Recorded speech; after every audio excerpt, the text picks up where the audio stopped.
Ladies and gentlemen, thank you for standing by. Welcome to Alibaba Group September quarter 2022 results conference call. At this time, all participants are on listen-only mode. After management's prepared remarks, there will be a Q&A session.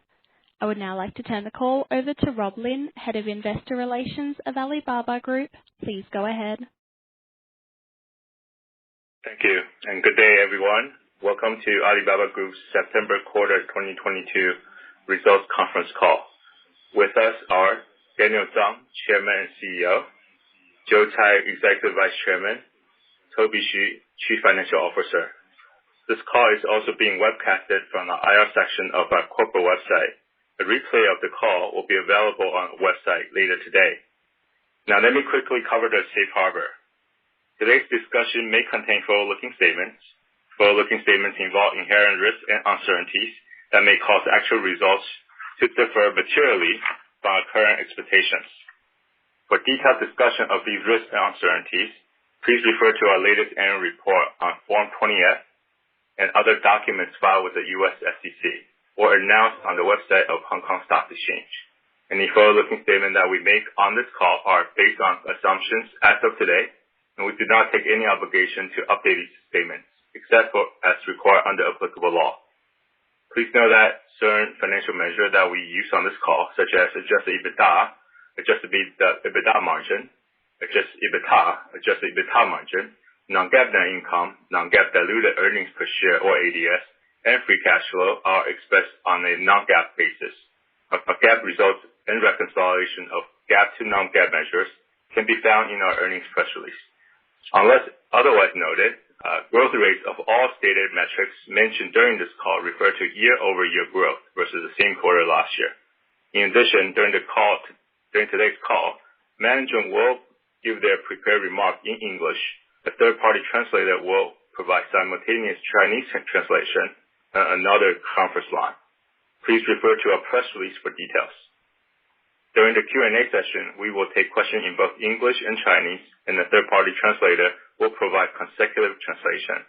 All translations are for convenience purpose only. In the case of any discrepancy, management statements in the original language will prevail. With that, I will turn the call to Daniel. Thanks, Rob. Hello, everyone. Thank you for joining our earnings call today. We delivered a solid quarter in a macro environment full of uncertainty. The ongoing resurgence of COVID-19, geopolitical tension, inflation, and currency depreciation. The convergence of all these forces that created considerable difficulties for business operations. Despite these challenges, Alibaba's non-GAAP EBITDA increased 29% year-over-year as we continue to enhance our operational efficiencies. This is the result of our pursuit of high-quality development, and more importantly, demonstrates the resilience of the Alibaba business ecosystem. In the China domestic consumer market, Taobao Tmall GMV saw a low single-digit year-on-year decline this quarter, but the user traffic remains stable. However, consumption appetite was weak, and we saw a drop in purchasing frequency. The resurgence of COVID has affected one area after another, resulting in abnormal or suspended logistics service in different places. This hurt merchant operations and consumer logistic experience. In terms of demand, the decline in categories such as apparel and consumer electronics slowed quarter-over-quarter.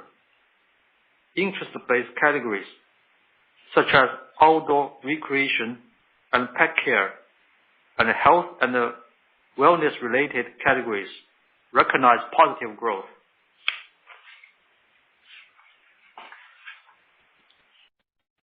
In this challenging environment, we have achieved relatively positive results through a committed execution of the following strategies. Number one, we work to ensure our user traffic population remains stable. DAU or MAU by continuing to strengthen our user engagement. After many years of operation, Taobao Tmall is now deeply entrenched in our users' mind as the shopping destination. We are focused on user engagement on our platform by enhancing the customer journey cross-search, algorithm-driven discovery recommendations, live streaming, and other engagement features.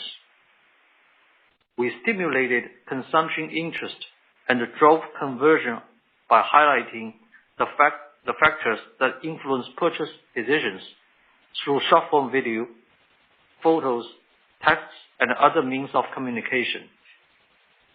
Number 2, we further consolidate the scale and the stickiness of our most valuable consumer group. For the 12 months ended December 30, 2022, the number of consumers who each spent over 10,000 RMB on Taobao and Tmall remain around 124 million, with a retention rate of 98%. AAVIP membership population held steady at 25 million this quarter, with solid membership retention and a growth in GMV contribution. Number 3, we improved consumer satisfaction by continually investing in customer service during and after sales, and the logistics service experiences such as doorstep delivery of orders as required. Our latest consumer satisfaction survey showed improvements in NPS scores relating to logistics and post-sales.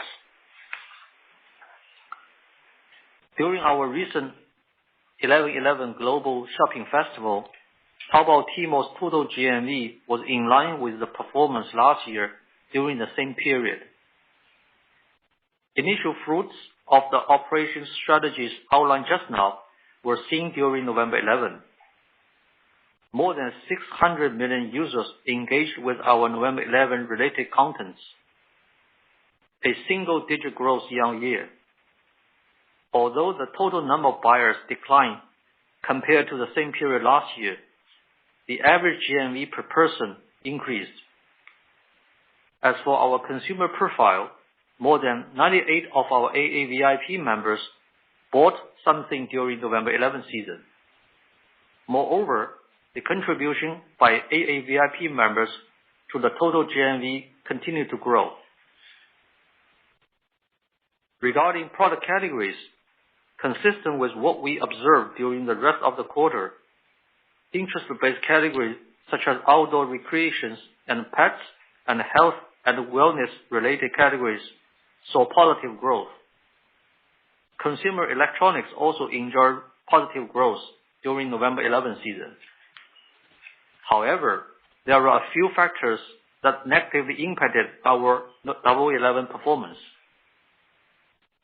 Number 1, average temperature across China was much warmer than usual for that time of year, and the delay in seasonal change weakened the consumption appetite for apparel even more in an environment impacted by COVID, and thus the apparel category suffered.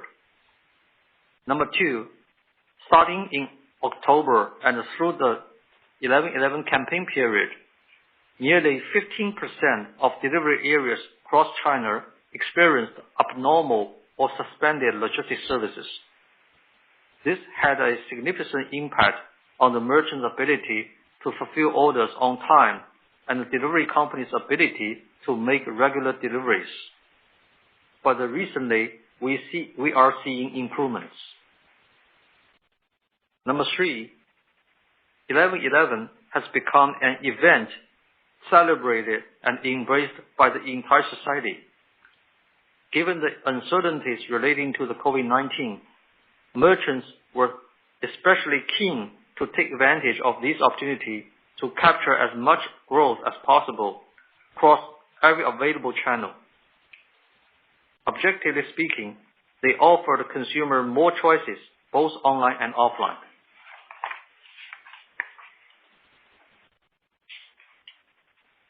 This quarter, the decline in consumer management revenue was was higher than the decline in overall GMV. I would like to share the reasons. The first is the higher rate of order return because of A, order return due to COVID-related impact on fulfillment and delivery. B, a higher order return rate that accompanies live streaming driven sales. C, the increasing convenience of making returns and improvements in user experience in returns handling on our platform. These three reasons collectively contribute to the rise in order return rate across the platform. Take rate calculation does not account order returns. If it was accounted for, our take rate actually remained consistent. Second, page views from algorithm-driven discovery recommendations grow, but our monetization of traffic was less efficient, resulting in a lower take rate in the short term. Looking forward, we will adapt to the change in our user traffic composition and introduce better monetization products to ensure the long-term stability of our platform take rate. In our local consumer service segment, Alibaba proactively adjusted its business operations strategy to focus on user growth and retention on its mobile app, and it continued to grow its market presence in key cities. At the same time, it continued to enhance operational efficiency and unit economics continue to see improvement. This is primarily due to the rise in average order value, leading to an increase in revenue and a reduction in logistic costs for order fulfillment. AMap launched a new version of its maps this quarter, together with a series of new features, including a 3D city map, car lane level road navigation, forecasting of traffic light signals, and road navigation for staying in the shade out of the sun, so on and so forth. User population and stickiness continue to strengthen in AMap, and a new historical record of 220 million DAU was registered during the week of the National Day holidays. On top of its map navigation, the services offered by AMap related to getting to destination, which includes ride hailing, hotel booking, gas station, and EV recharging station, are all experiencing rapid development, with both service users and order volume enjoying faster growth. Cainiao's various businesses saw robust growth in this quarter, and there are clear improvements in cost efficiency. Cainiao Post network grew by 20% year-on-year and now has more than 170,000 locations. It has comprehensive coverage in residential communities, school campuses, and rural villages across China. Cainiao Post has become an important touch point for serving consumers. For overseas markets, Cainiao continued to actively build logistic hubs and nodes for further enhance its global logistics network service capability and efficiencies.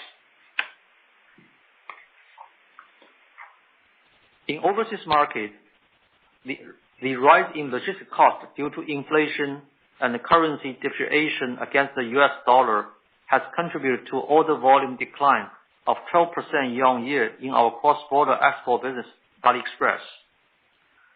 In Southeast Asia, Lazada order volume declined 6% year-on-year as COVID-related restrictions were lifted and offline shopping resumed. Trendyol's order volume grew over 65% year-on-year on the strength of its e-commerce business and fast-growing local consumer service. For AliExpress and Lazada, we are taking steps to adjust our business model and investing in creating user value rather than just scaling. We are also continuing to strengthen our capabilities in logistics and supply chain. We believe that developing and investing in these capabilities will be meaningful to ensure the sustainable long-term development of our abilities to serve the overseas consumer market. In our cloud segment, Alibaba Cloud's revenue growth was 4% year-on-year this quarter. Through structural adjustments over the past few quarters, Alibaba Cloud's revenue structure is now healthier and more sustainable. Public cloud revenue grew double-digit year-on-year this quarter, while hybrid cloud declined. In the interest of pursuing high-quality growth, we proactively control the development of our business that only resell hosting infrastructure that has been commoditized in the market. Looking at our revenue by industry, non-internet industry revenue grew 28% year-over-year. Its contribution to total revenue increased from 53% to 58% quarter-over-quarter. The fastest growing sectors including financial services, automotive, telecom, and public services. Looking ahead, Alibaba Cloud will leverage its proprietary cloud computing and big data processing capabilities to launch a range of industry solutions with relevant partners for advancing China's industrial digitization. At the Apsara conference in early November, we unveiled many important technological achievements. It included our cloud infrastructure processing unit, i.e. CIPU, and an open source platform under the model as a service named the Model Scope. These will serve important purposes in Alibaba's cloud's future development. In this environment full of uncertainty, our wide-ranging efforts in cost reduction and efficiency improvement measures are beginning to bear fruit. Businesses such as Taobao Deal, Taocaicai, Ele.me, Amap, Lazada, and Youku have significantly reduced their losses. We will continue to focus on the steady improvement of business quality and on investing in building capabilities to provide customer core value rather than pursuing short-term business growth or user scale. As China enters an era of high-quality development, we will also enter a stage of high-quality business operations. During the 8 years from Alibaba's IPO in September 2014, the quality and the scale of our business has improved significantly. Alibaba's revenue today is 12 times what it was during the same period in 2014. Adjusted EBITDA is 4.5 times what it was during the same period in 2014. Free cash flow is 4 times that of what it was in 2014. Over the past 8 years, China's GDP has almost doubled from 59 trillion RMB in 2013 to 114 trillion RMB in 2021. We are confident about the future and we will continue to execute our share buyback program. As of November 16, we have utilized approximately $18 billion to date towards share repurchase under our existing $25 billion program, with $7 billion more to go. In addition, our board has authorized us to upsize our existing share repurchase program by another $15 billion as a tangible action towards enhancing shareholder return. We remain confident about ourselves and even more about the future, no matter the ups and downs. We believe in the prospects of China's economic and social development. We believe Alibaba's development goals are highly aligned with China's long-term goals.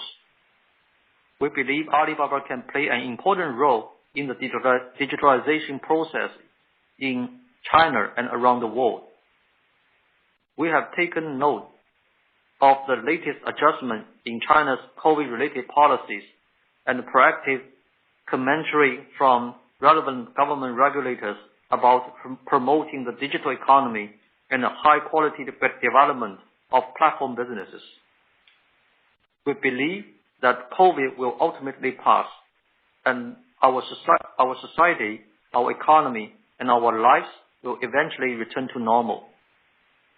And that the massive potential of China as the world's second largest economy will be further unleashed. Last but not least, we believe that platform economy that Alibaba is part of can make unique and valuable contributions towards serving small and medium businesses, creating employment and the pursuit of better lives. Thank you, everyone. Let me pass the microphone to Toby, who will share the financial result with you. Thank you, Daniel. Let me start with financial highlights for the quarter. This quarter, our total revenue was RMB 207 billion, an increase of 3% year-over-year. Income from operations for the quarter was RMB 25.1 billion, an increase of 68%, or RMB 10.1 billion year-over-year, mainly driven by increase in adjusted EBITDA of RMB 8.1 billion and decrease in share-based compensation expense of RMB 2.3 billion. During September quarter, we have continued to improve operating performance of our loss-making businesses by enhancing operating efficiency and optimizing costs that resulted in 29% year-over-year increase in adjusted EBITDA to RMB 36.2 billion. Overall, adjusted EBITDA margin improved by 3 percentage points to 17%. Now let's look at cost trends as a percentage of revenue excluding SBC. Cost of revenue ratio remains stable at 63% in September quarter. Our direct sales businesses and logistics services contribute to grow, driving up our cost of inventory and logistics, but we were able to keep our cost of revenue ratio stable primarily through optimizing traffic acquisition and improving subsidy efficiency. Product development expenses ratio remained stable during the quarter. Sales and marketing expenses ratio decreased 2 percentage points year-over-year to 11%, reflecting our continued efforts in optimizing user acquisition and user retention spending across our businesses. General and administrative expenses ratio remained stable at 4% in September quarter. Non-GAAP net income was RMB 33.8 billion, an increase of RMB 5.3 billion year-over-year, mainly due to increase in adjusted EBITDA, partly offset by decrease in equity pickup of our equity method investees results. Our GAAP net loss was RMB 22.5 billion, a decline of 25.8 billion year-over-year, primarily due to the increase in net loss arising from changes in fair value of our equity investments, partly offset by increase in non-GAAP net income. As of September 30th, 2022, we continue to maintain a strong net cash position of 323 billion RMB, or $45 billion. Our strong net cash position is supported by healthy cash flow generation.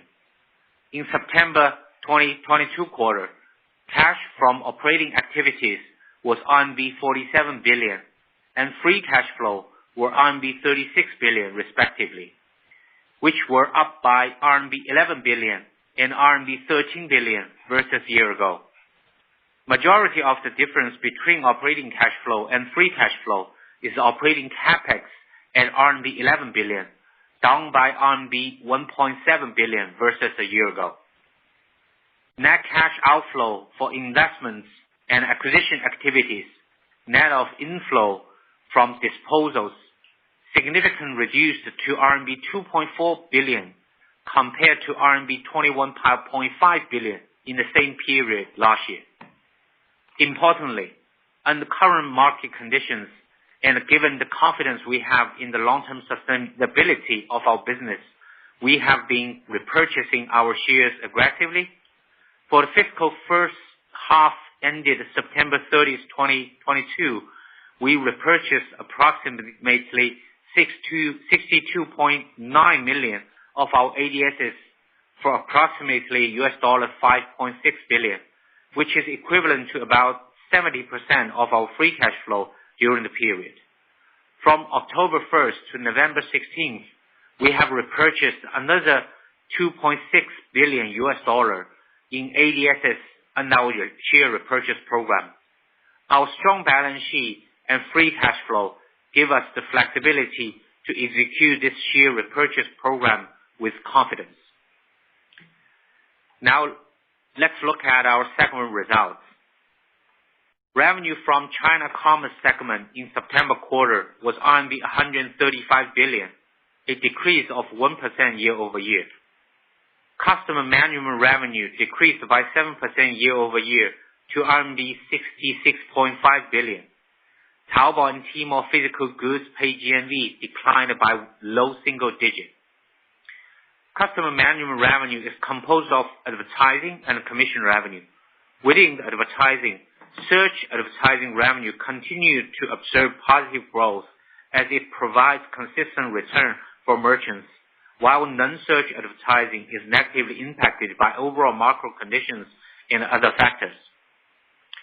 Commission revenue also declined more than that of Tmall Pay GMV due to higher order cancellations. Direct sales and others revenue grew 6% to RMB 65 billion, primarily driven by strong growth of our Fresh Hippo and Alibaba Health's direct sales businesses. China Commerce segment adjusted EBITDA increased by RMB 2.6 billion to RMB 44 billion in the quarter. The improvement reflected significant loss reduction from Taobao Deal, Taocaicai, and Fresh Hippo, which on combined basis reached RMB 4.9 billion in September quarter. Segment EBITDA margin improved 2 percentage points year-over-year to 32% during this quarter. Segment EBITDA margin can be further segregated into three types of businesses. First, our existing marketplace business, including Taobao and Tmall, continues to exhibit stable EBITDA margin year-over-year. Second, combined EBITDA margin of our direct sales businesses continues to improve, which was primarily driven by Fresh Hippo during the quarter. Vast majority of Fresh Hippo's existing stores have achieved cash flow positive.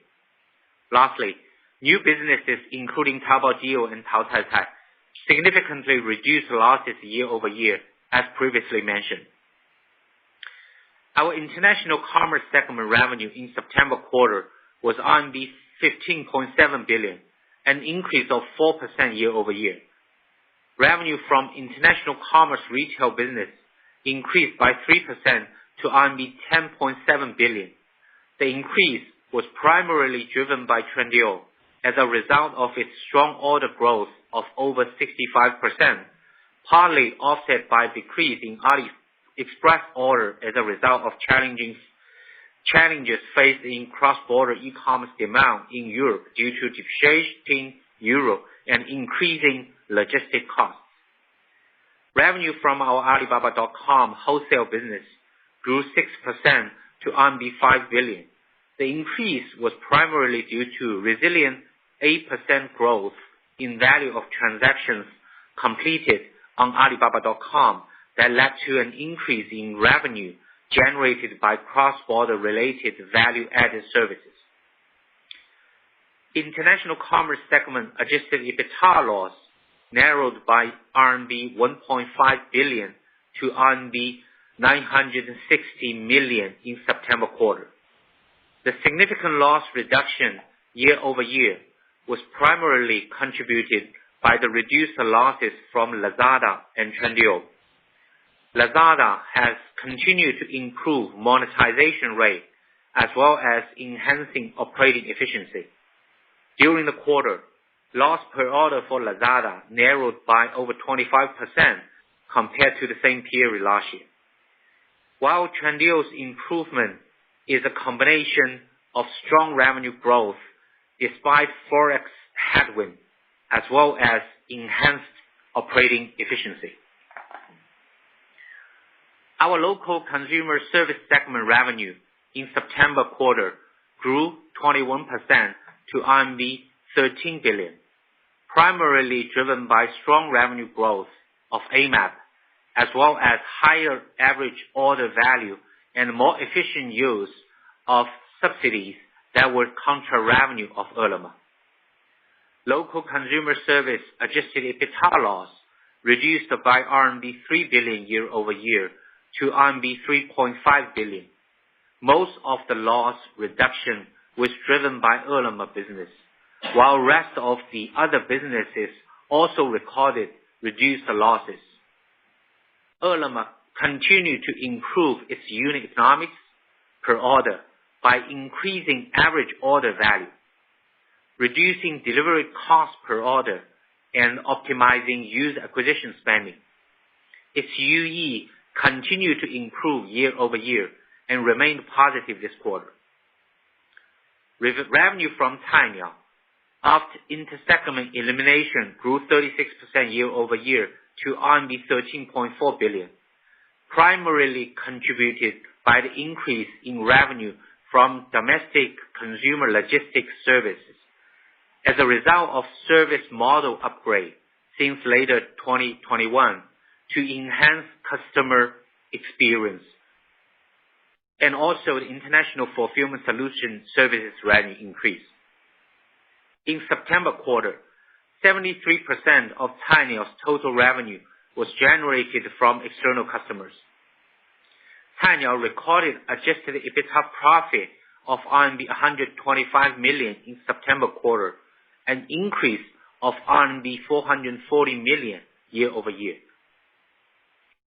Revenue from our cloud segment after inter-segment elimination was RMB 20.8 billion in September quarter, an increase of 4%, mainly driven by healthy public cloud growth, partially offset by declining hybrid cloud revenue as we continue to drive high-quality recurring revenue growth.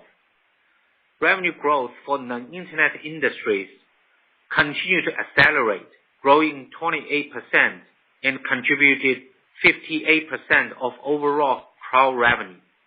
Strong revenue growth of the non-internet industries was driven by financial services, telecommunication, and public services industries. Revenue from customers in internet industry declined by 18%. That was mainly driven by declining revenue from the top internet customers that have gradually stopped using our overseas cloud service for its international business, online education customers, as well as softening demand from other customers in China internet industry.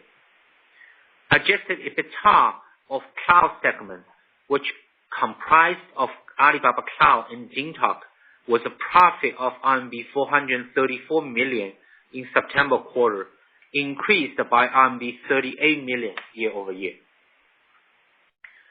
Revenue from our digital media and entertainment segment in September quarter was RMB 8.4 billion, an increase of 4%, primarily due to the increase in revenue from Alibaba Pictures, Youku, which was partly offset by decrease in online games business revenue.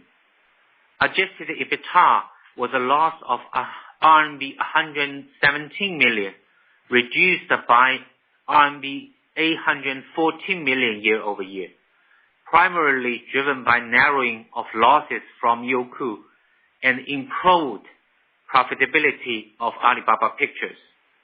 Youku continues to improve operational efficiency through disciplined investment in content and production capability. Its year-over-year losses have been narrowed for 6 consecutive quarters. Over the past several months, we have been preparing for our primary listing in Hong Kong. During this process, we are closely monitoring and taking into account various factors, including changing market and other external conditions. Before our conversion to primary listing in Hong Kong, we also need to formulate and submit a new employee stock ownership program to our shareholders for approval in order to comply with the newly amended rules in Hong Kong.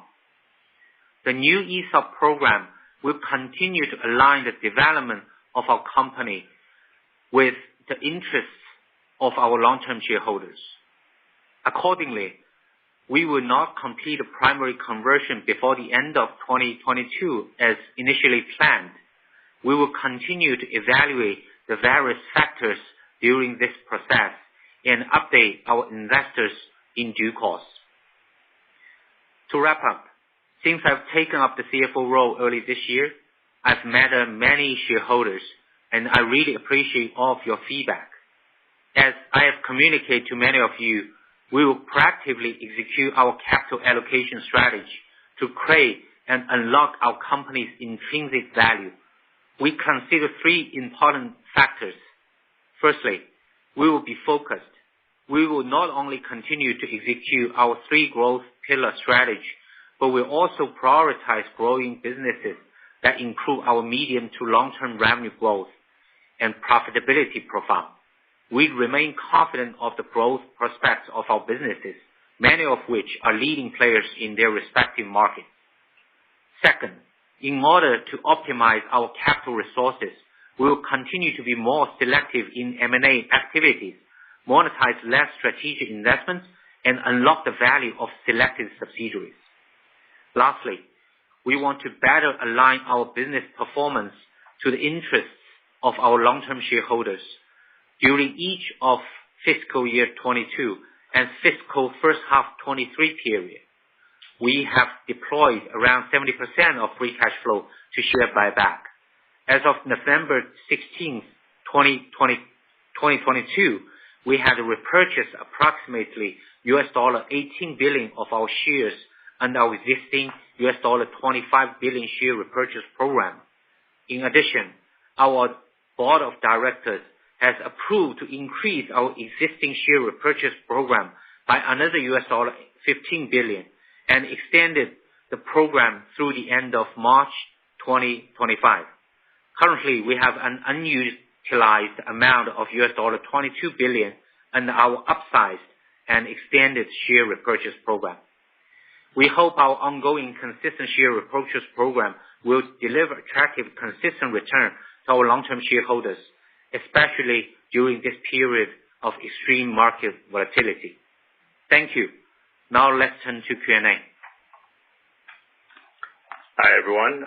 For today's call, you are welcome to ask questions in Chinese or English. A third-party translator will provide consecutive interpretation for the Q&A session, and our manager will address your question in the language you asked. Please know that the translation is for convenience purpose only. In the case of any discrepancy, our manager's statement in the original language will prevail.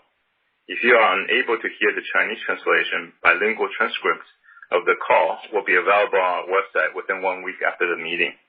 大家好，今天的电话会议欢迎您用中文或英文提问。我们会有第三方公证人员提供实时的翻译。我们管理层会按您提问的语言回答您的问题。翻译的目的是方便大家理解。如果有任何疑义，请以我们管理层的原始语言所做的程序为准。如您无法听到中文翻译，本次电话会议的双语记录会在会议结束后1周内在我们的官网上提供。Operator, please connect speaker and SI conference lines now, and please start a Q&A session when ready. Thank you. Thank you, ladies and gentlemen. We will now begin the question and answer session. If you wish to ask a question, please press star 1 on your telephone keypad and wait for your name to be announced. If you wish to cancel your request, please press star 2. To give more people the opportunity to ask questions, please keep yourself to no more than one question at a time.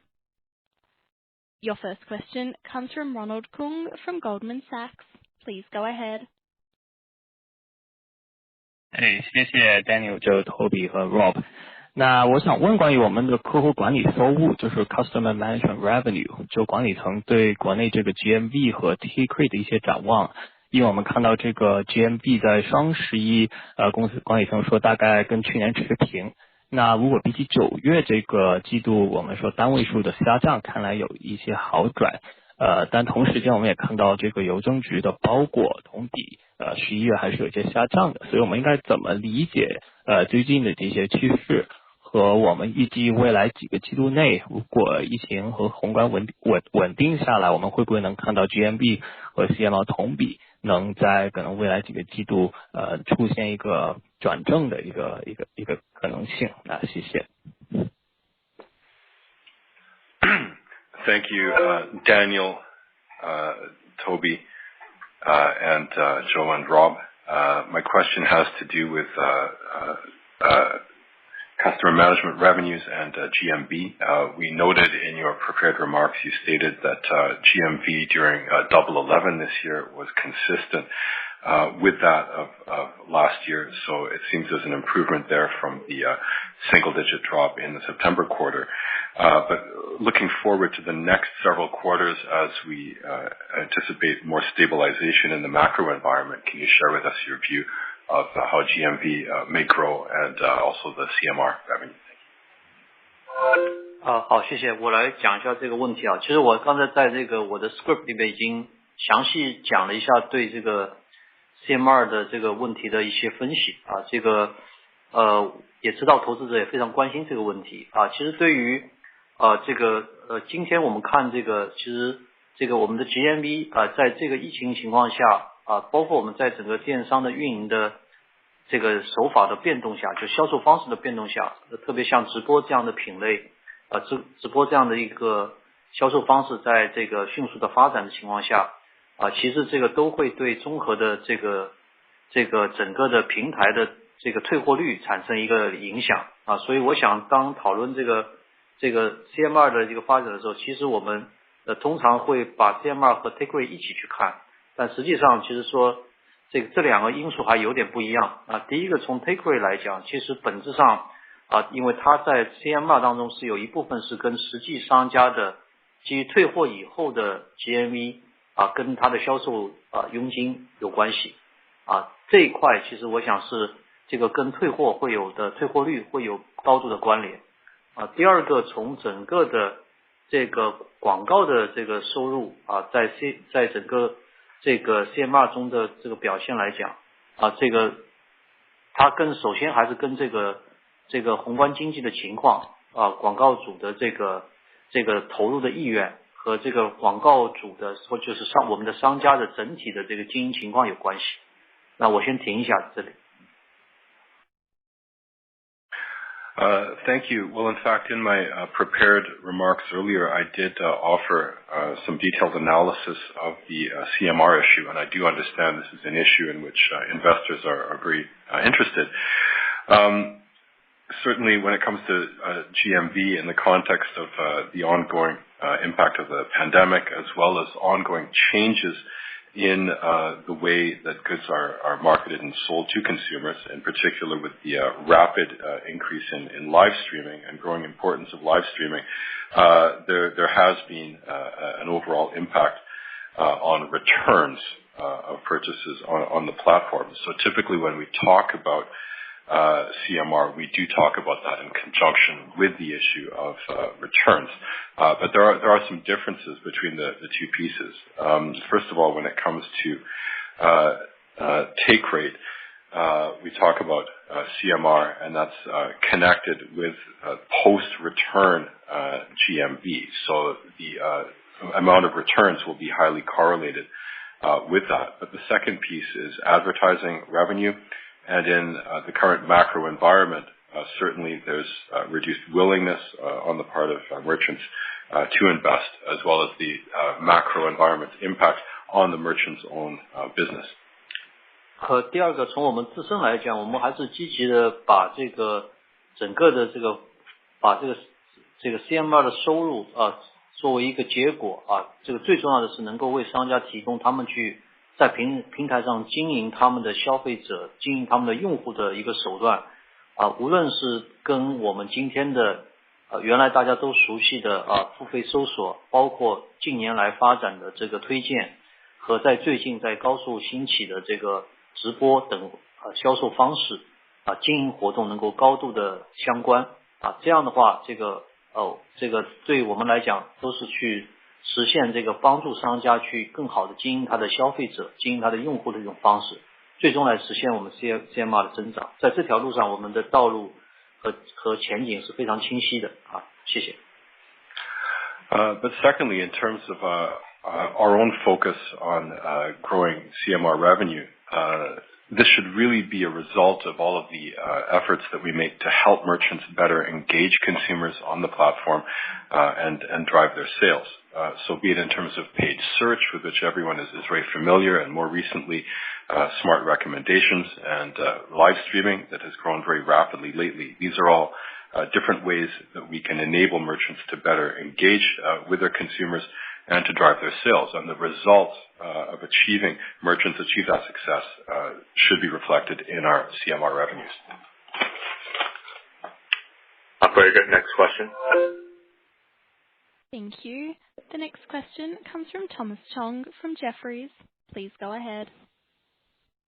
晚上好，谢谢管理层接受我的提问。刚刚Daniel 总你都提到就是有好几个 factor 呢影响到双十一那边。第一个就是物流的影响，因为我们也看到广东还有全国的疫情呢都是比较严重的。我想问一下呢，就是我们应该怎么看呢？这个 December quarter不同 factor 的影响呢就是物流那边就会影响到order cancellation， 就是这个退货，然后直播那边呢也会影响到那个product returns 那边，还有就是这个消费者的情绪。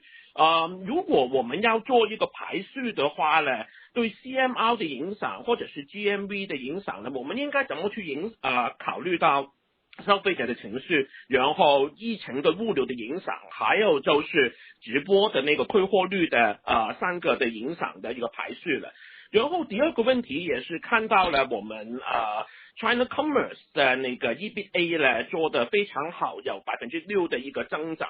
我想问一下，就是说呢，在短期内看到了宏观的不明朗，就是 CMR 如果受到这些不同的一些宏观的影响的话，对我们的 EBITDA 呢的影响会有多大的？谢谢。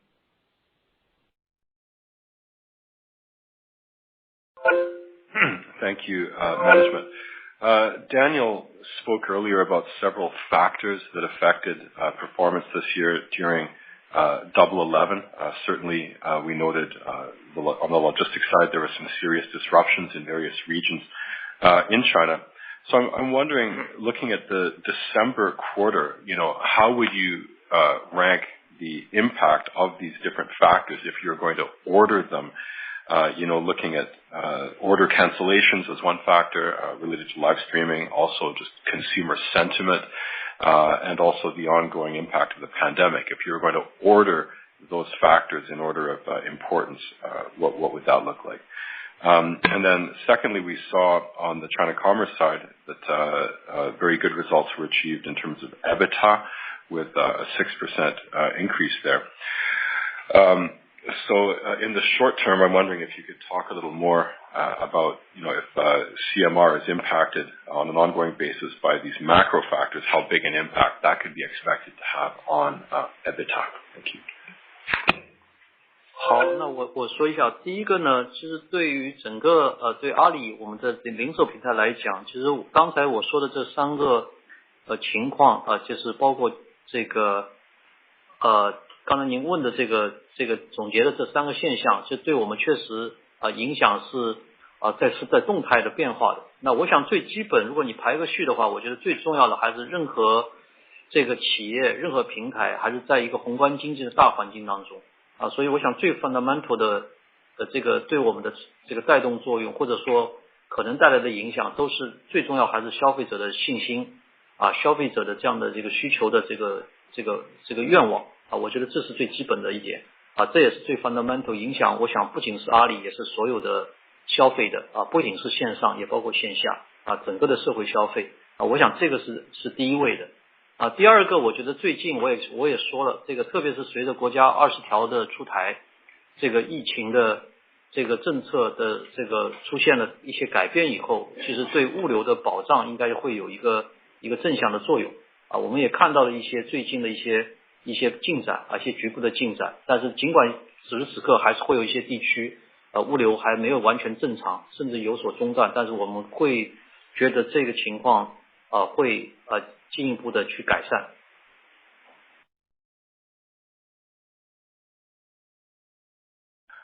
Thank you. Well, as regards to those three situations or three factors that you summarized in your question, they all have an impact, but I think the relative impact of those factors is in a process of flux, dynamic change.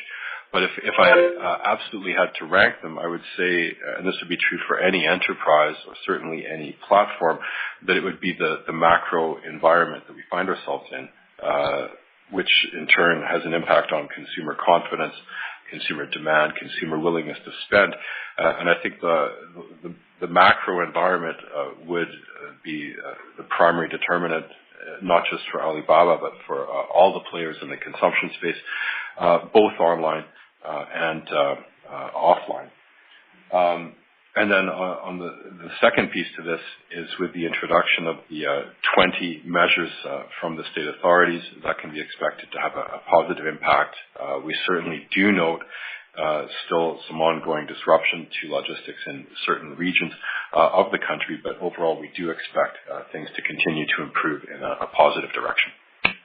然后第三个因素直播呢，我想对这个是一个销售方式带来的变化以后产生的一个对退货的影响。那对阿里来讲，我想我们的影响跟我们的 peers 相比，跟特别是以直播为主的电商平台来相比，或者是全靠直播的平台相比我们的影响会小得多因为我们整个的销售里边直播占的比例相对非常小，相对比较小。第二呢，在这个过程当中，其实在双11期间这个直播扮演的这样的一个预售的这样的以功能为主的销售，和在日销当中来讲，可能在大的活动期间可能直播的比重还大一些，但是在平时的话，我们更对商家来讲，这个直播是他们一种销售方式，是他们一种经营方式，而不是经营的全部所以我想在这个上面，阿里我们也是去努力的平衡好这个多种销售方式的组合能够最终商家还是选择一个既消费者受欢迎，同时经营成本商家可接受的方式来经营它的业务。这也是阿里作为一个综合电商平台永远用好新的技术，但是同时又是保持好消费者的体验，同时也是商家的持续经营的这样的一种这个成本的这个接受度的一个平衡。谢谢。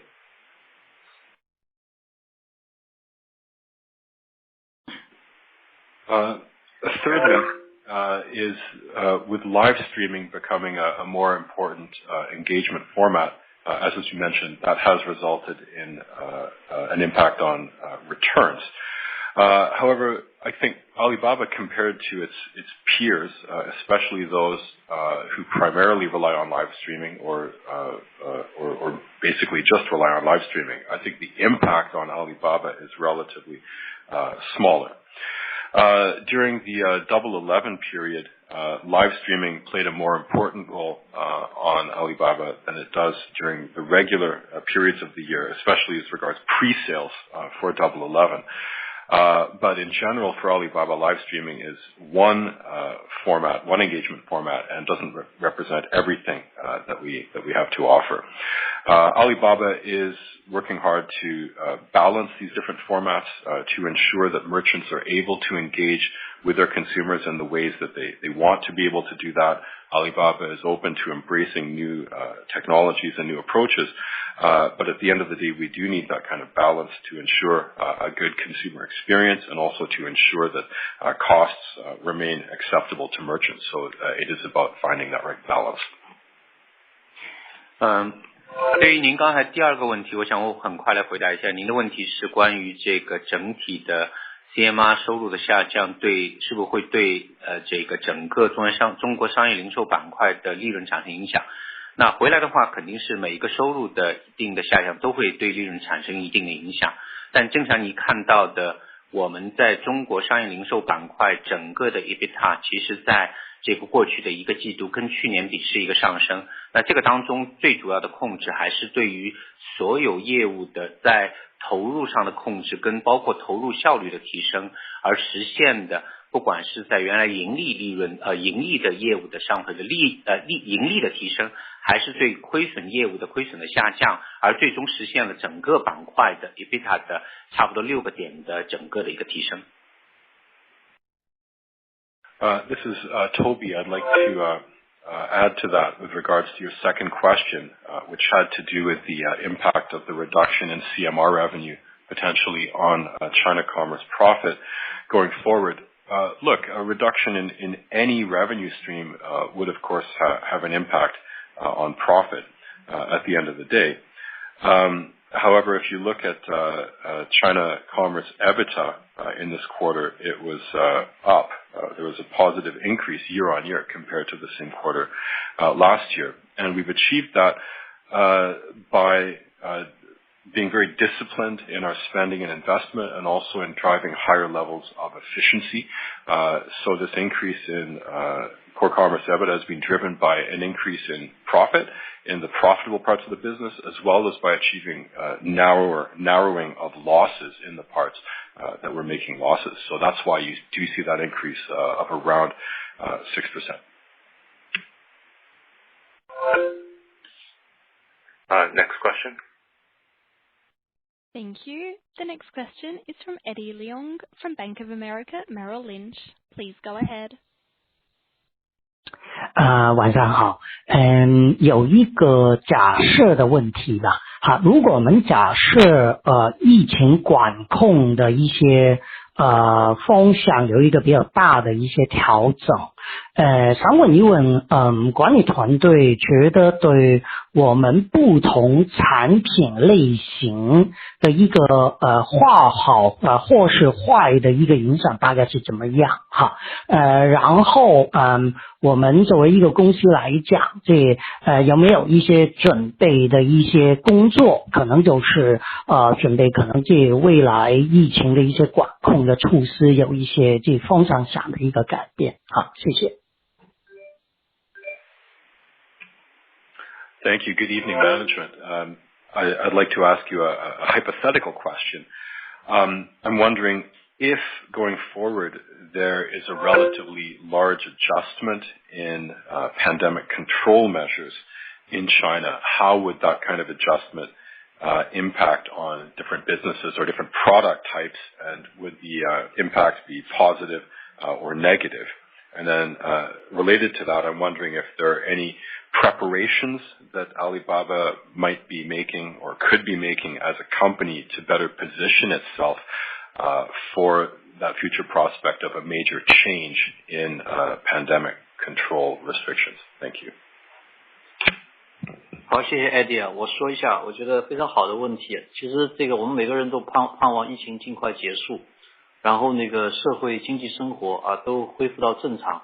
那我想如果疫情缓解这个社会经济活动包括这个生活方面能够改善的话就是生活节奏能正常的话，那我觉得肯定整体不仅对阿里对所有人都是一个好消息当然对阿里来讲，我们因为是有多个业务组成的这么一个团体所以在每个业务上对疫情的情况不太一样。Well, thanks very much for what really is a very good question. Certainly, I'm sure that we all hope to see an end to the pandemic and a complete return to normalcy for society, for the economy, for our own daily lives. There's nothing that people would want more than to get back to normal, and that would be good news for Alibaba. It would be good news for everyone.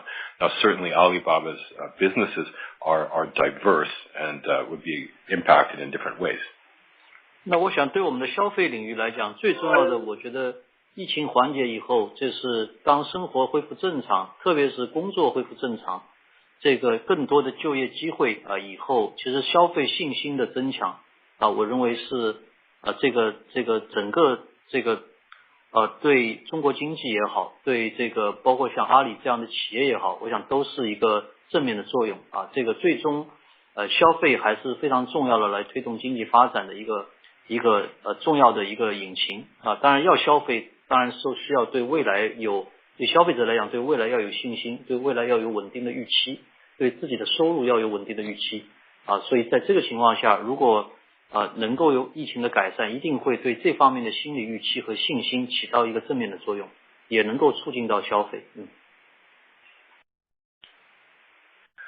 Talking about the consumption part of our business first, I think most importantly, were there to be an end to the pandemic and a complete return to normal life and normal work in particular, that would result in a big boost to consumer confidence, and that would certainly be very positive for the Chinese economy as a whole and also for companies like Alibaba. Consumption is an important engine of economic growth, but for consumers to spend, they need to have confidence and they need to have stable expectations, including stable expectations regarding their own future income. So were the pandemic to end, the controls to end, that would, I believe, result in a big boost to that kind of confidence, resulting in higher consumer spending and also further stimulating the economy. So good news all around. 当然在消费结构上面会发生一些变化这个今天我们可以看到在疫情或者在不确定性下，其实这个刚性需求的部分仍然这个保持这个需要，因为生活所需是这个必不可少的像食品，像一些干杂货、日用品这些这个甚至出现了一些这个囤货的需求因为大家对于这个会不会这个突然之间这个供给上有问题，或者说这个生活的这个中断会有担心，所以有储备的需求。但是如果这个疫情缓解以后，我相信这方面的担心会释放但是另外一方面，我想也会带来更多的对非必需品的随着生活恢复正常这个还是这个消费者对美好生活的向往追求，应该是一个历史大趋势。所以在这个上面，对非生活必需品以服饰、时尚类的为代表的这样的一些品类我觉得会有更好的一些帮助。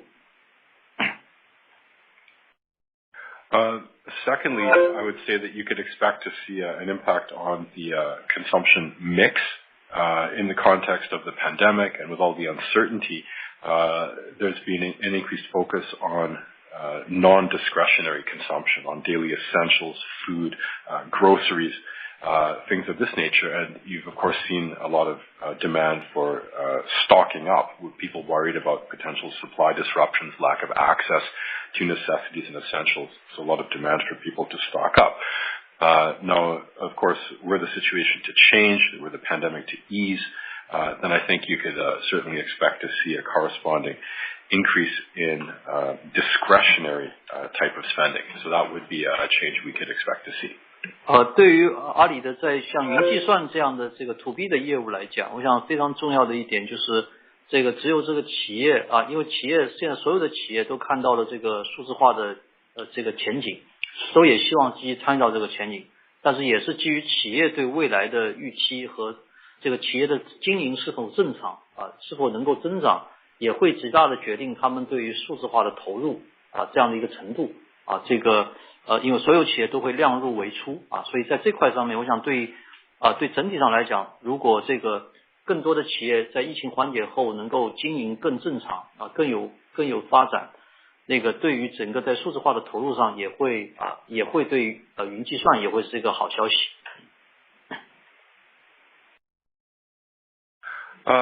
Secondly, if we look at our 2B businesses, for example, cloud computing, I think certainly all enterprises across the board understand that digitalization is the future, but at the same time, how much they will invest in any period does come down to their own current business performance and their expectations of the future. So companies have to decide how much they're willing to invest, and they have to be sure they're living within their means. So I think after the pandemic is over, things have returned to normal, we would expect to see companies gaining more confidence in their future growth prospects and being willing to devote more resources to digitalization. I think that would be good news for our cloud business. 对阿里巴巴来讲，我想我们也在这个永远要面向未来。我想这个面对这个疫情结束以后的这样的一种这个憧憬啊，其实都是需要做积极准备啊。比如说在消费品类上，我们因为在消费品类上非常完整啊，所以这个里边自然的在这个疫情后的消费品类和消费方式上，我们都在积极的准备啊，不仅是包括商品，还包括服务包括旅游啊这样的一些行业啊。这个在云计算上面，我想我们在这个过程当中还是要积极的围绕着产业数字化的进程啊，形成这个针对不同行业的产品和解决方案啊，这个使客户能够这个产生数据，也用好数据，用好他们自己的数据啊，增加客户用好数据的能力啊。我想这个是我们在这个整个面向未来上必须充分准备好的。谢谢。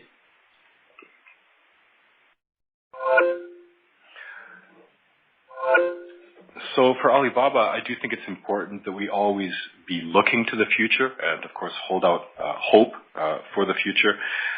In terms of our consumer-oriented categories and offerings, we're already very complete, and we will continue to look forward to rolling out and developing new categories going forward at the end of the pandemic, and not just goods, but also services, including travel and tourism services. At the same time, we need to continue to maintain a proactive approach to developing new digital offerings and solutions, and to rolling out cloud-based solutions that help and empower customers to generate data, to leverage their data, and to extract value from their data. And I think this will all be very positive going forward. Thank you. Next question. Thank you. The next question is from Alex Yao from JP Morgan. Please go ahead. 谢谢管理层啊。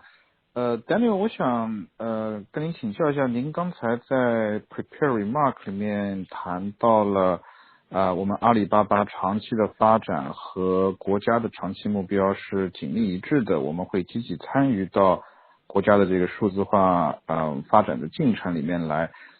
您觉得基于现在的这个政治环境监管环境下面，您觉得中国未来比如说5年的这个数字化进程是什么样的一个方向，什么样的一个节奏？然后在这个大的进程里面，我们阿里巴巴可以做些什么？然后这个财务的回报怎么看？谢谢。Thank you.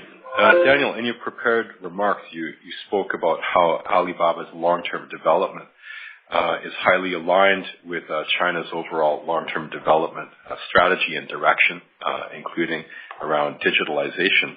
I'm wondering in the context of the current global regulatory environment, how you see digitalization playing out in the future, say in the next 5 years in China, in terms of its direction, in terms of its pace. What can Alibaba do as part of that process, and what kind of financial returns can Alibaba reap? Thank you.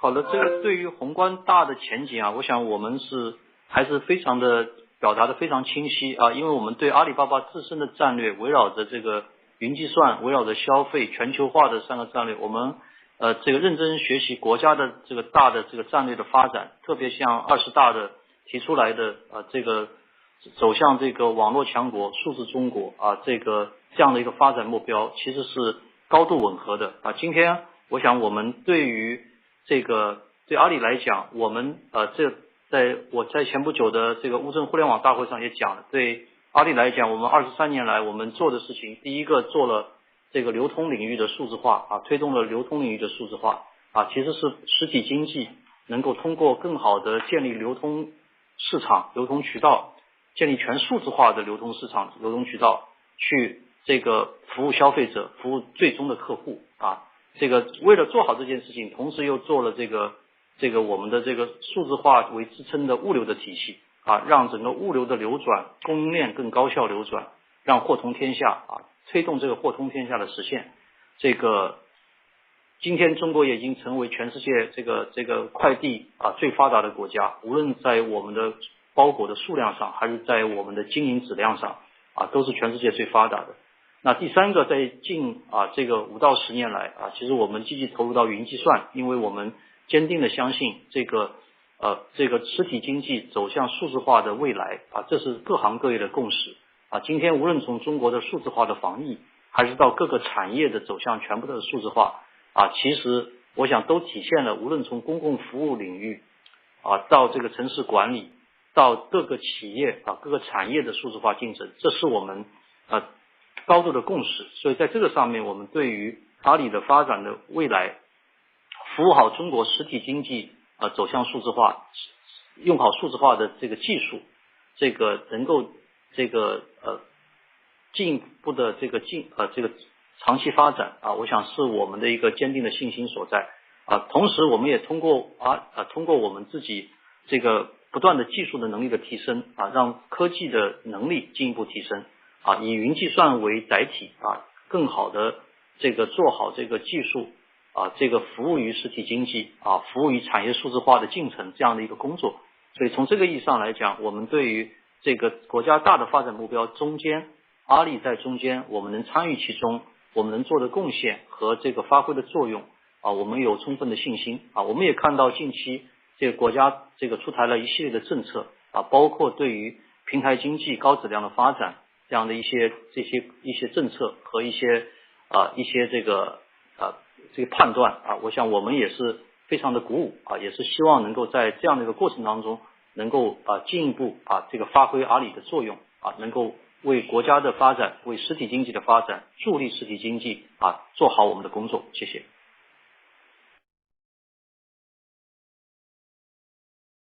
Well, when it comes to Alibaba's view of the future, the big picture of the future, we are, of course, strongly committed to our 3 key strategies of cloud computing, consumption, and globalization. And of course, we do note the important emphasis given at the latest, the 20th Party Congress, with the intention of helping China develop into a strong player in internet industries with a strong digital economy. And I think that Alibaba is very well positioned to contribute to the realization of those goals. If you look back at Alibaba's history as a company around the internet, the first thing we did was in the field of retail commerce and enabling digital flows of goods to consumers in the real economy, serving consumers with digitalization in that way.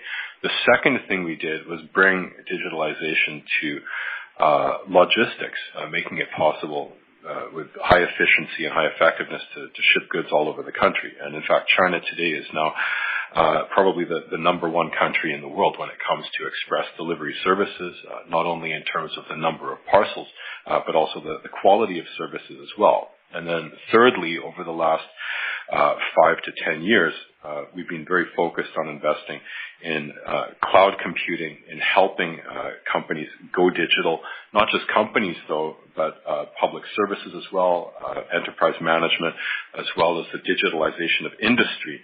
All of this is served by our cloud computing offerings.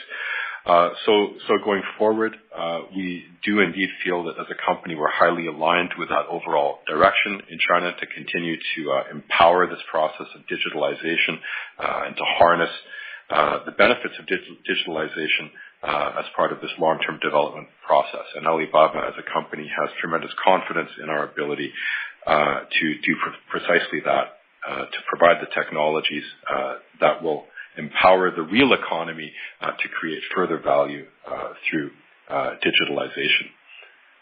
So we do feel very encouraged about that overall policy direction, and we also are positively encouraged by other comments that we've seen from state authorities, including talking about the high-quality development of platform economies, and Alibaba looks forward to playing an important role in all of these developments going forward, and have confidence that we will. Okay. Next question. Thank you. The next question is from Jerry Liu from UBS. Please go ahead. 谢谢管理层晚上好。我想回到就是我们一开始讨论的这个 take rate 的问题啊，然后那个电话会议开始的时候Daniel 总提到这个一方面是这个追活率对吧？然后另外一方面呢就是这个用户流量这个效率呢可能还不是说就是这个最理想，然后后面有一些这个可能提高这个流量变现的一些这个想法一些动作，所以我是想了解一下我们可能后面这几个季度这么一年在这个流量变现这边可能看到什么样的一些这个调整或者改进，谢谢。Thank you, management, and good evening. I'd like to come back, if we could, to a topic we addressed earlier in the discussion, which was about the take rate and the company's ability to monetize traffic. I'm wondering if you could tell us, please, what your view is over the next few quarters, or say over the next year, in the company's ability to monetize this traffic. Thank you. 好的，其实对于整个流量这个变现商业化的进程，一直是投资者关心的进程这个多年以来大家都问这个问题，但对阿里来讲，我们还是一直不把它看成一个变现的这样的一个单独的事情，而是作为所有的商业化的产品，还是要能够为商家去经营他的消费者，经营他的生意提供价值只有他们能创造价值，有好的 ROI我们才能够得到一个这个很好的一个分享这个所以这是我们的基本宗旨第二个，在整个这个过程当中，我们也看到这个最终随着消费者在这个我们的这个以手机淘宝为代表的这样的消费阵地上的行为的多元化包括我刚才在讲的里边也讲到了，现在是多种的消费动线交叉包括原来的在目的消费性需求下的搜索的行为，包括现在近年来高度发展的我们的推荐流这个推荐发现性的这样的行为，包括今天直播和短视频类的内容这个形成的这样的一种消费的方式在这个上面我们还是会顺应这个消费场景随着这个在这个场景内的消费这个者的这个集中度的增加，频率的增加，或者叫流量的增加，来这个有计划和步骤的进行一部分的商业化当然这个商业化的过程呢，也是希望能够为商家提供在这个领域去经营他的消费者的能力这个无论在原来的这个搜索，还是在推荐，还是在这个视频的内容方面我觉得都是这样的一个进程所以我刚才在前面也讲到了，我们也看到了这个随着我们在整个的发现性的上面的不断的工作，我们也看到的在发现领域的这个消费者的这样的一个习惯和 page view 也在发生一些结构性的增长我们也会去更好的去把握这样的变化，去看这个整个商业化的进程最终还是为消费者，也同时为商家提供他经营消费者的可靠的服务谢谢。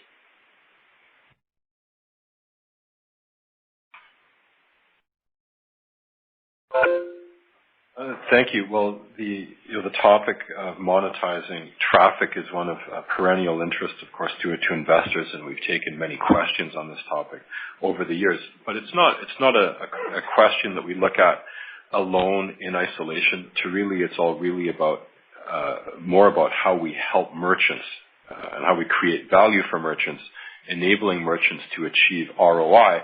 And then we can share part of that ROI. That's our basic take and our basic objective on this. Secondly, when you look at for example, the Taobao mobile app, today, there's more diversity in terms of the way consumers are interacting through that app, with different routes to purchase. As I mentioned in my earlier remarks, you have of course search, and now you have recommendation feeds that are becoming smarter and smarter, as well as other kinds of discovery functions, including live streaming and short form videos. And all of that. So these represent new formats or new scenarios for consumption. And of course, we are monitoring structural changes that are underway in terms of the frequency and concentration and traffic around those different kinds of interactions on the consumer commerce side. But at the end of the day, it's still about us helping to create value for merchants, helping them to connect with those consumers, be it via search, via recommendation, via videos, or in other formats. But we are tracking behavior around those discovery-related formats, looking at consumer behavior, PVs, and can and will, going forward, consider ways to change the monetization model in line with this kind of evolution. But at the end of the day, it's really about providing a reliable and effective service to merchants to help them serve the consumers. Thanks. Next question. Thank you. The next question is from Alicia Yap from Citigroup. Please go ahead. Hi, thank you. 管理层晚上好，谢谢接受我的提问。我想跟进一下，就是对于整个就是大品牌跟长尾的这些商家，他们对于在我们平台上做广告预算的一些分配的这些行为，在最近这几个月versus 就是疫情之前就是的一些改变，或者是有什么的一个变化，比如说他们会把多少的这个他们想要做的营销预算分配给这个搜索或者是这个推荐，然后就是大的商家跟小的这个长尾的这个中小商家的一个区别，在疫情前跟现在的情况有哪一些改变。然后跟进一下，就是Daniel 这边讲到这个直播是其中一个营销的模式，能不能意味着因为这个其实可能带动给商家更方便或者是多形式哈，但是从我们平台的这个变现的这个 take rate，直播这边是不是会比这个搜索跟这个推荐内容这个是要低一点那个谢谢。Thank you, and good evening, management. I'm wondering, first of all, if you could talk to us a little bit about advertising marketing budget allocation and changes that you may have seen there in the past few months, in particular compared against the period before the pandemic, in terms of big brands, large brands, and then the long tail merchants. For example, what proportion of their marketing budget are big brands versus smaller merchants allocating to different formats, for example, to paid search versus recommendations.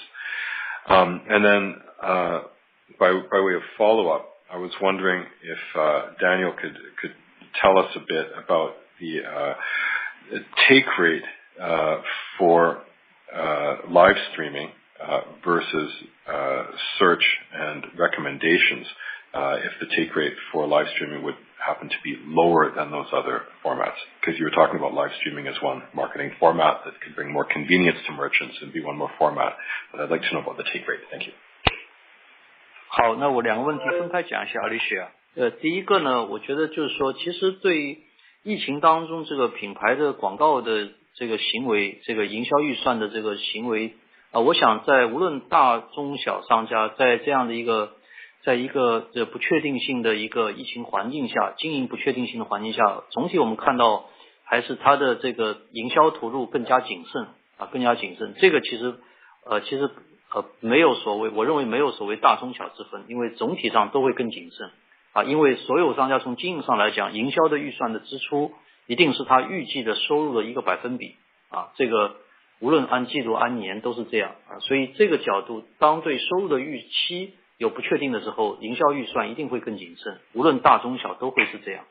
那第二，我想在这个里边最大的变化，我觉得还是商家对于效果的追求，对于营销效果的追求，可能对以往有更高的要求啊。这个纯品牌类的投入，纯曝光展现类的投入，我们看到的情况是商家会更加谨慎啊，相对于效果类会更加谨慎，对效果类的广告的整个的 ROI 的追求要求会更高啊。这个也是符合这个商家从商家经营上寻求更好的确定性，在疫情环境下，在经济不确定的环境下的这个确定性的要求啊。我想这个是我回答一下你第一个问题。而在这个问题上，对阿里来讲啊，我们因为是既是一个消费媒体，又是一个消费的这个商家的经营阵地啊，这两个同时合一的这么一个方式，所以并且已经形成了这个商家完整持续经营，而不是脉冲型经营，是持续经营的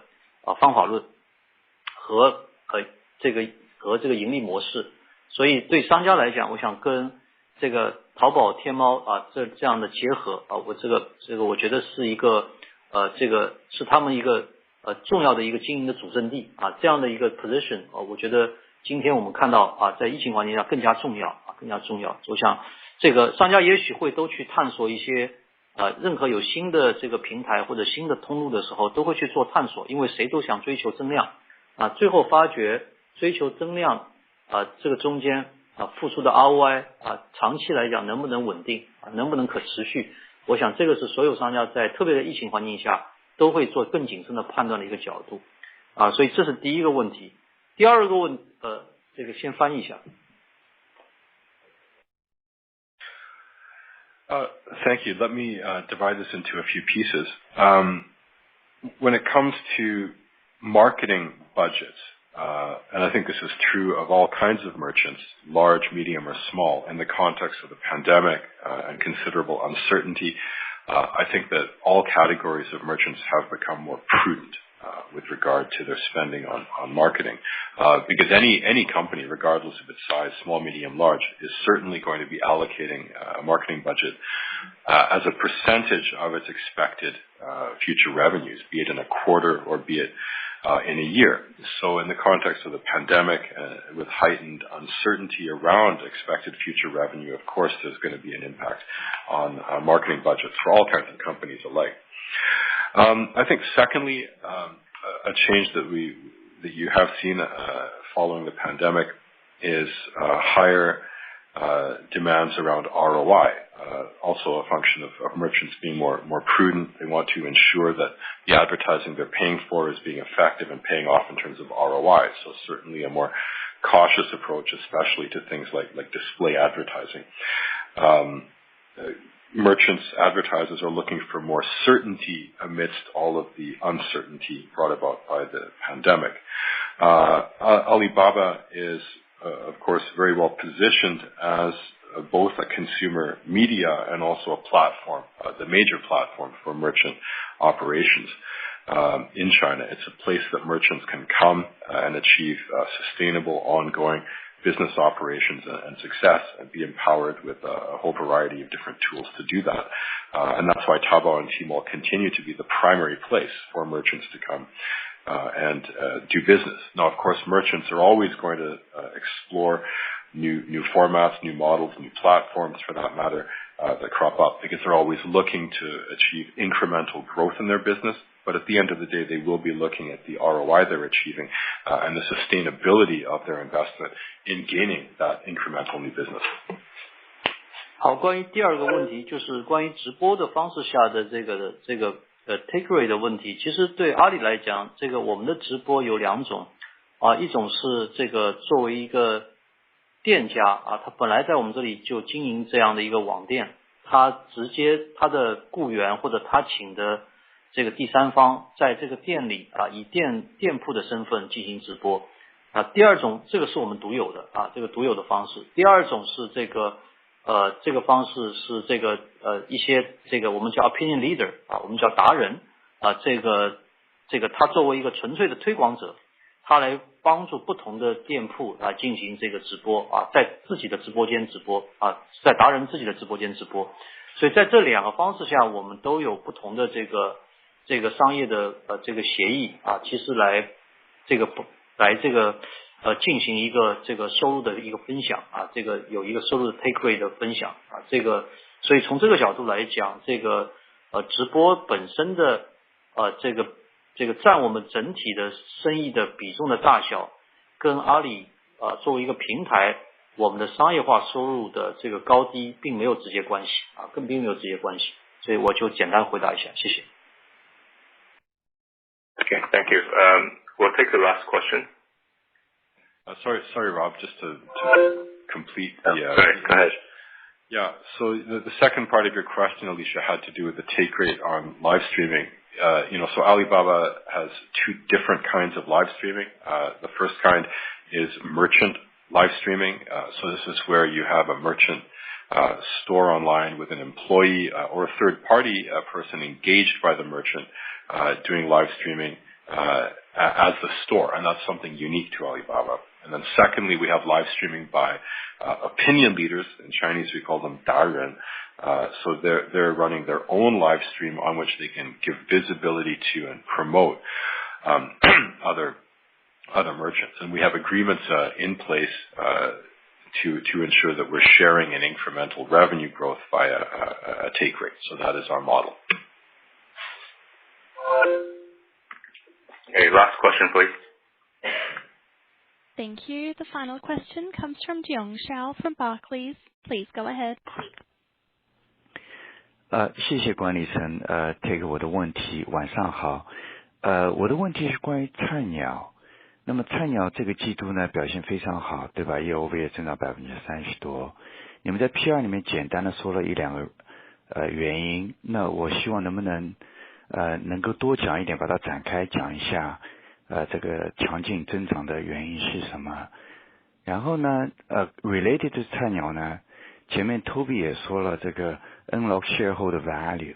那么现在菜鸟73%的收入呢，已经是 external 的。那么我们在这个 potentially 这个 spin off 菜鸟这个方面，我们应该怎么想这个问题？谢谢。谢谢您的。Thank you very much. Good evening, management. My questions have to do with Cainiao, which we see has had very good performance with growth of over 30% in revenue, so very robust performance this quarter. I'm wondering if you could expand on that a bit and talk to us about some of the reasons that are driving that growth. And also, given now that over 70% of Cainiao's total revenue is external, being generated by external customers. If you could talk to us about the prospects for a potential spin-off of Cainiao. Thank you. 好，谢谢您的问题啊。第一个问题我先来回答您一下，这个第二个问题 Daniel 会回答您一下。第一个问题是关于这个菜鸟的整个收入的增长。那这个季度确实菜鸟的整体收入增长了 36%。那我刚才在我的这个script 里面讲到过，这个当中的增长最主要两部分，第一部分是在境内的我们说这个 consumer logistics service 这里的一个比较大的增长，同时也包括了跨境的物流的这个收入的增长。那么这块当中最主要的增长其实是比较大的增长，是来自一个这个本地的 consumer logistics 的这个服务的增长。我刚才里面提到了这个服务的增长当中有最重要的一块是在整个服务的模型的一个提升。那么之前的一个模型更多的您可以理解是一个 3PL 的模型，而现在已经 upgrade 到了一个 4PL 的模型。这个当中是一方面我觉得是通过这个更多的我们过去不只是一个连接服务商到一个最终的客户的这样一个模式，我们现在更多的是在这个过程当中通过购买服务商的服务最终直接服务最终的这个客户。这个当中我们会承担更多的这个承担更多的责任，包括很多的服务体验给到我们的这样的一个客户，所以这是一个整个模型的提升，所以在这个当中会有更多的 revenue 我们会去记录，所以这是一个这个在收入端的一个提升的一个模型提升导致的收入的增长。Thank you. This is Toby. I'll take the first question and hand over to Daniel on the second question. So yes, indeed, in this quarter, Cainiao's revenue increased by some 36% year over year.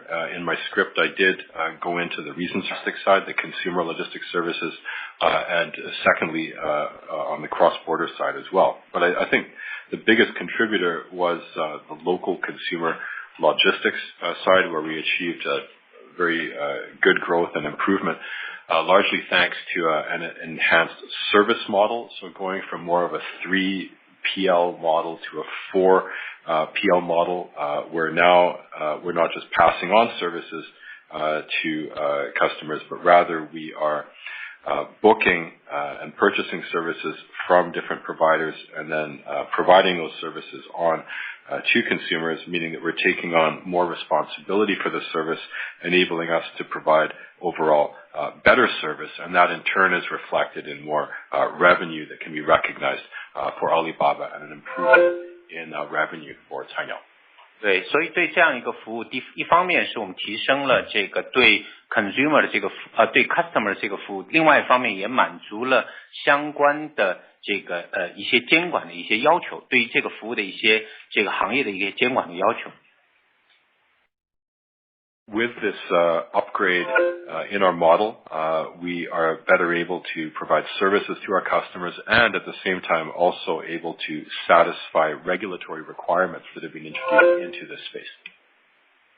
好，那我讲一下第二个问题啊。其实这个对于菜鸟来讲，在阿里巴巴自从菜鸟成立2013年成立到现在，在阿里巴巴集团下，菜鸟一定是一个阿里巴巴控股的一个独立运作的子公司啊，这个是非常清晰的啊，所以它不仅是因为它有外部的客户啊，它是独立，更重要它也有外部的股东啊。现在阿里巴巴是占这个我们在年报里面都有披露啊，我们是占菜鸟差不多67%的股份，66、67%的股份啊，所以我们的团队啊，这个围绕着这个菜鸟这么多年来是围绕着这个，无论在这个跟消费者接触点的末端啊，这个包括城市、乡村啊，这个社区的驿站啊，校园的驿站、乡村的驿站啊，到这个我们在整个物流供应链从国内到国际啊，我们都在积极的探索啊，积极的这个进展，所以也是这个希望能够菜鸟能够更好的这个独立的成长。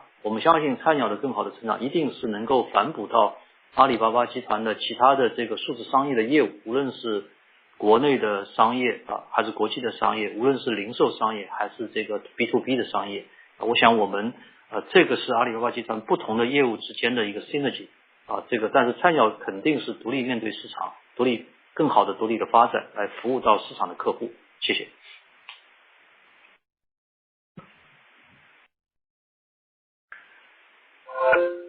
Thank you. This is Daniel regarding the second question. Ever since Cainiao was established back in 2013, it has been independently operated within the Alibaba family, but providing external services and more importantly with external shareholders as well. So today the Alibaba Group owns some 67% of Cainiao, and there are other investors as well. Over the years, Cainiao has invested in robustly building up its last mile capabilities, Cainiao Post delivery stations on campuses, in villages all around the country, and also in developing very robust supply chain capabilities with domestic logistics and cross-border as well. So as far as Alibaba is concerned, of course, we look forward to seeing Cainiao continue to achieve very robust development, building those capabilities, and for those capabilities in turn to feed back into and better drive Alibaba's growth as well in terms of our domestic commerce business, our international commerce business, be it 2C, be it 2B as well. And this is a really important kind of synergy that we see across the businesses. But certainly, Cainiao will continue to be independently operating in the market and achieving success more broadly in the market. Okay, thank you everyone for participating in today's earnings call. Today's call will have a transcript available later on our corporate website. Please feel free to reach out to me and the IR team for any follow-ups. We'll see you next quarter. Thank you. Thank you. That does conclude our conference for today. Thank you for participating. You may now disconnect.